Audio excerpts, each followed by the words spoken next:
Kazakistan'da uzun yıllardır faaliyet gösteren Uygur müzikal topluluğu Türkiye turnesi kapsamında Ankara'da gösteri yaptı. Geceye pek çok üst düzey yetkili katıldı. Uluslararası Türk Kültürü Teşkilatı'nın organizasyonuyla Kazakistan Kültür ve İnformasyon Başkanlığı'nın desteğiyle davet edilen Kazakistan Uygur Tiyatrosu, Kaşgarlı Mahmut müzikalini Türkiye'ye getirdi.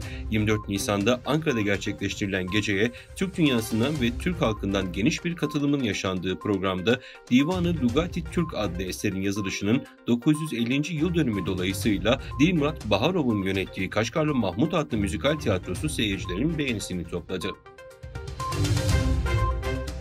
Uygur Hareketi'nin çalışmaları neticesinde tekrar aktif hale getirilen ABD Kongresi Uygur grubu yeni yaptırımlar tasarısını sundu. Kanun, Doğu Türkistan'daki suistimaller nedeniyle Çinli hükümet yetkililerine karşı uygulanan yaptırımların kapsamını genişletecek.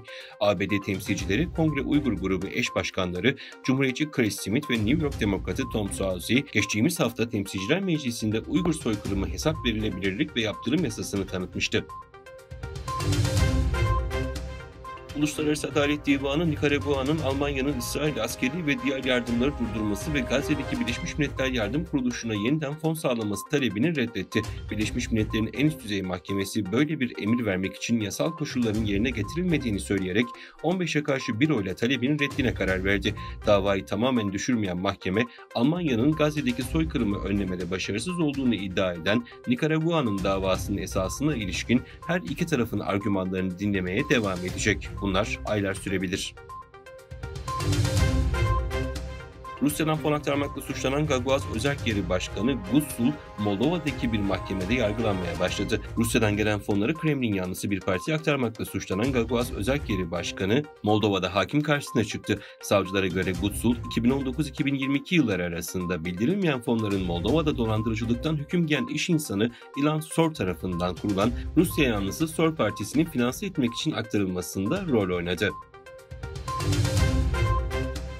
İngiltere düzensiz göçmenlerin Ruanda'ya sınır dışı edilmesine imkan tanıyan tartışmalı yasanın kabul edilmesinden bir hafta sonra Doğu Afrika ülkesine ilk sığınmacıyı gönderdi.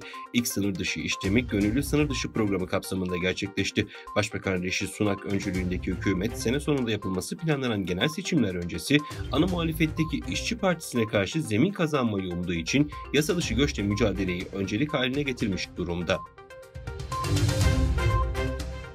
New York'taki Columbia Üniversitesi kampüsüne gelen New York Polis Teşkilatı özel birimleri tarihi Hamilton Hill'de protestolara devam eden Filistin destekçisi öğrencileri gözaltına aldı. Columbia Üniversitesi'nin kampüsünde öğrencilerin bir süre önce kurduğu Gazze dayanışma kampı polis ekiplerinin müdahalesiyle dağıtıldı.